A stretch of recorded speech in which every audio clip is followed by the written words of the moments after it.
Assalamualaikum warahmatullahi wabarakatuh. Alhamdulillah, alhamdulillahi rabbil alamin, wal aqibatu lil muttaqin, wala udwana illa 'alal zalimin.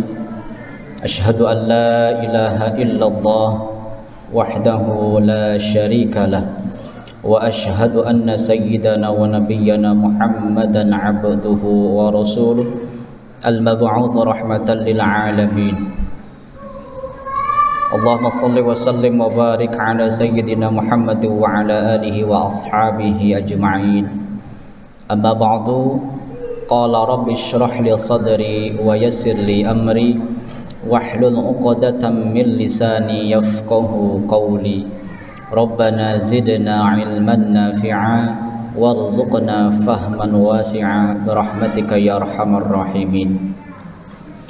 Hadirin ibu bapak yang dirahmati Allah Subhanahu wa taala, puji syukur kita panjatkan kehadrat Allah Rabbun Ghafur atas karunia-Nya. Alhamdulillah, pada kesempatan yang berbahagia ini, di malam yang ke-24 ini, kita masih berkesempatan untuk hadir melangkahkan kaki kita menuju masjid yang mulia ini dalam rangka melaksanakan salah satu kewajiban kita kepada Allah Subhanahu wa taala. Mudah-mudahan Allah Subhanahu wa taala senantiasa memberikan keistiqomahan kepada kita dalam melaksanakan aktivitas ibadah, khususnya di bulan suci Ramadan tahun ini, dan juga mudah-mudahan ibadah saum kita, ibadah qiyamul lail kita, tilawah kita, sedekah kita senantiasa diterima oleh Allah Subhanahu wa taala. Amin ya rabbal alamin. Salawat salam mudah-mudahan selamanya tercurahkan kepada baginda alam habibana Nabi Allah Rasulullah Muhammad sallallahu alaihi wasallam, kepada keluarganya, sahabatnya, tabi'in, tabi'in dan juga mudah-mudahan sampai kepada kita selaku umatnya.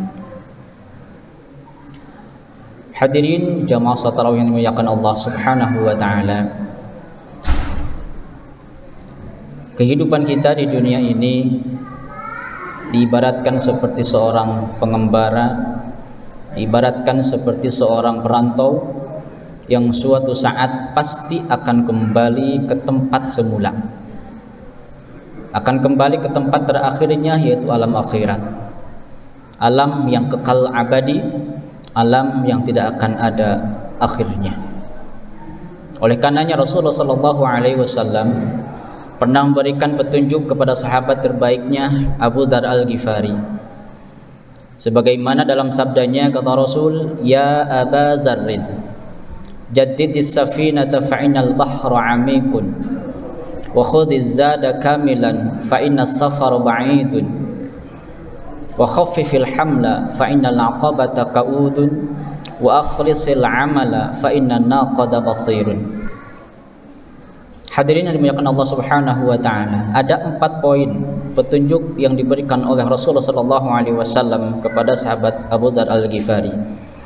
Yang pertama beliau sampaikan, jaddidis safinah, renovasilah, perbaikilah kapalmu, fa innal bahru 'amikun, karena sesungguhnya lautannya sangatlah dalam. Ini mengandung arti bahwa Rasulullah sallallahu alaihi wasallam memerintahkan kepada kita agar senantiasa meluruskan, agar senantiasa memperbaiki dalam segala niat kita, supaya setiap amal baik yang kita lakukan ataupun menjauhi maksiat itu berfungsi menjadi sebuah ibadah yang diterima oleh Allah Subhanahu wa taala, sehingga kita mendapatkan pahala dan dijauhkan dari azabnya. Oleh karenanya hadirin ma'asyiral muslimin yang dirahmati Allah Subhanahu wa taala, setiap kita beribadah kepada Allah, baik itu ibadah mahdhah ataupun ibadah ghair mahdhah, ataupun ibadah-ibadah yang lainnya, maka senantiasa kita harus luruskan niat kita, kita bersihkan niat kita fokuskan niat kita hanya mengharapkan ridha Allah Subhanahu wa taala. Maka dalam hal ini Salim bin Abdullah bin Umar bin Khattab pernah mengirimkan surat kepada Umar bin Abdul Aziz yang isinya, wahai Umar, ketahuilah bahwa sesungguhnya pertolongan Allah Subhanahu wa taala kepada seseorang itu berdasarkan tulus dan tidaknya niat. Maka apabila niatnya tulus, niatnya bersih, niatnya baik, maka pertolongan Allah Subhanahu wa taala akan sempurna baginya. Akan tapi sebaliknya, jika niatnya tidak baik, niatnya tidak tulus, maka pertolongan Allah Subhanahu wa taala itu akan berkurang baginya sesuai dengan kadar niatnya. Maka hadirin masyaallah muslimin, ibu bapak yang dirahmati Allah Subhanahu wa taala, mari kita sama-sama bersihkan niat kita dalam segala hal yang kita lakukan di dunia ini. Bersihkan kita, luruskan hati kita, hanya mengharapkan ridha Allah Subhanahu wa taala, supaya apa yang kita lakukan bernilai di hadapan Allah Subhanahu wa taala. Ibu bapak yang dirahmati Allah Subhanahu wa taala. Kemudian yang kedua, Rasulullah sallallahu alaihi wasallam sampaikan, wa khudhiz zada kamilan fa inna safara ba'idun. Hei Abu Dzar, bawalah bekal yang cukup karena sesungguhnya perjalanan sangatlah jauh. Ini artinya perjalanan menuju akhirat itu sangatlah jauh, penuh dengan rintangan, penuh dengan ujian, penuh dengan cobaan.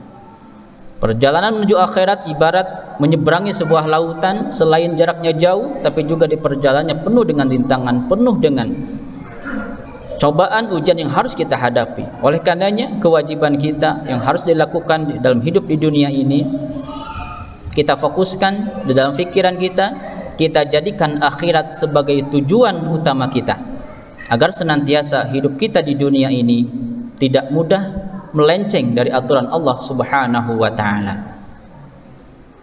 Ibu yang dirahmati Allah Subhanahu wa taala, itu yang kedua.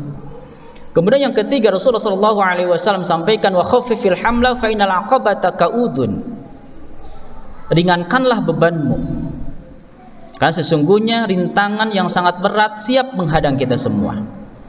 Yang dimaksud beban di sini adalah pertanggungjawaban tentang sesuatu di dunia ini. Maka kewajiban kita apa? Kewajiban kita adalah jadikan dunia ini sebagai ajang untuk memperbanyak amaliyah ibadah kepada Allah Subhanahu wa taala. Jadikan dunia ini sebagai ajang untuk mengumpulkan pahala yang bisa dijadikan modal untuk menghadap Allah Subhanahu wa taala. Kenapa? Karena banyak orang tertipu dengan keindahan dunia, banyak orang yang terperdaya dengan keelokan dunia. Maka dalam hal ini kita harus waspada, kita harus hati-hati. Jangan sampai dunia ini menipu kita. Jangan sampai dunia ini menjadikan kita lupa atas kewajiban kita kepada Allah Subhanahu wa taala. Maka apabila kita diberikan kelebihan oleh Allah Subhanahu wa taala, baik itu dalam hal rizki, kekayaan yang Allah titipkan kepada kita, maka kita gunakan harta itu dengan jalan yang diridhai oleh Allah Subhanahu wa taala. Jangan sampai harta yang kita miliki yang dititipkan oleh Allah Subhanahu wa taala kelak menjadi siksa kepada kita semua. Maka dalam hal ini kita jadikan beban dunia ini terasa ringan dalam hati kita. Maka dalam hal ini Rasulullah sallallahu alaihi wasallam pernah keluar rumah sambil memegang tangan Abu Dzar. Ya Abu Dzarin, a'alimta anna baina aydina aqabatan kaudan. Wahai Abu Dzar, apakah kamu mengetahuinya bahwa sesungguhnya di hadapanku ini ada terbentang suatu jalan di bukit yang sangat rumit, la yas'aduha illal mukhifun, yang mana bukit ini tidak akan mampu didaki terkecuali oleh orang-orang yang mampu meringankan bebannya. Lalu kemudian Abu Dzar bertanya, aminal mukhifina ana aw minal mushkilin ya Rasul? Apakah aku ini termasuk orang-orang yang meringankan beban ataupun sebaliknya? Maka Rasulullah sallallahu alaihi wasallam balik bertanya, a'indaka ta'amu yaumin, apakah kamu memiliki makanan hari ini? Lalu Abu Dzar menjawab, na'am ada ya Rasul. Kemudian Rasulullah sallallahu alaihi wasallam bertanya kembali, a'indaka ta'amu ghadin, apakah kamu memiliki makan untuk esok hari? Kemudian menjawab kembali, na'am ada ya Rasul. Kemudian ketiga kalinya Rasulullah sallallahu alaihi wasallam bertanya, a'indaka ta'amu ba'da ghadin, apakah kamu memiliki makanan untuk esok lusa? Kemudian Abu Dzar menjawab, la, tidak ada ya Rasul. Maka Rasulullah SAW sampaikan, laukana indaka ta'amu thalathatin kunta minal mushkilin. Apabila kamu memiliki jatah makan untuk 3 hari, maka kamu termasuk orang-orang yang memberatkan bebanmu.